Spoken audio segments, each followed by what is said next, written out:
గణపయ్య ఉత్సవాలు ఘనంగా ముగిశాయి. ఈ నవరాత్రులు వివిధ రూపాల్లో పూజలను అందుకున్న గణనాథులు గంగమ్మ ఒడికి చేరుకున్నారు.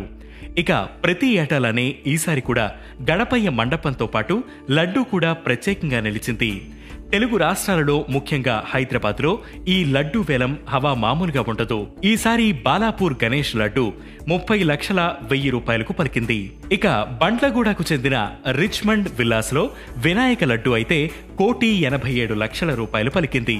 మరి ఇలా కళ్ళు చెదిరే ధరలకు లడ్డూని వేలం వేసే సంస్కృతి ఎప్పుడు మొదలైందో మీకు తెలుసా?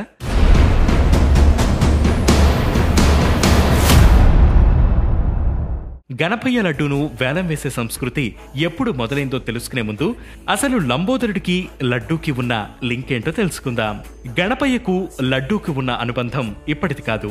పురాణాల ప్రకారం ఓసారి సప్తఋషుల్లో ఒకరైన అత్రి మహాముని ఆయన సతీమణి గణపయ్యను గృహప్రవేశానికి ఆహ్వానించారట. పిలవగానే కాదనకుండా ఆతిథ్యం స్వీకరించేందుకు అంగీకరించి బొజ్జ గణపయ్య వీరి ఇంటికి రావడంతో ఎంతో సంతోషించిన దంపతులు విఘ్నరాజుకి సకల మర్యాదలు చేశారు. మునిపత్ని అనసూయాదేవి వినాయకుడికి షడ్రుచులతో కూడిన వంటలను తయారు చేసింది. వాటన్నిటినీ చకచకా లాగించేసిన గణపయ్యకు తృప్తి కలగలేదట. అప్పుడు చివరకు అనసూయాదేవి మొదకాలతో పాటు లడ్డూను తయారు చేసి ఇచ్చింది. ఇన్ని వంటకాలు ఆరగించిన వినాయకుడికి కలగని తృప్తి ఒక్క లడ్డూతో కలిగింది. ఆ లడ్డూను ఆస్వాదించిన గణపయ్య అనసూయాదేవి ఆతిథ్యానికి మెచ్చి ఋషి దంపతులను ఆశీర్వదించాడు. ఇక అలా అప్పటి నుంచి గణపయ్యను ప్రసన్నుండి చేయడానికి ఆయన లడ్డూను నైవేద్యంగా పెట్టే సాంప్రదాయం మొదలైంది.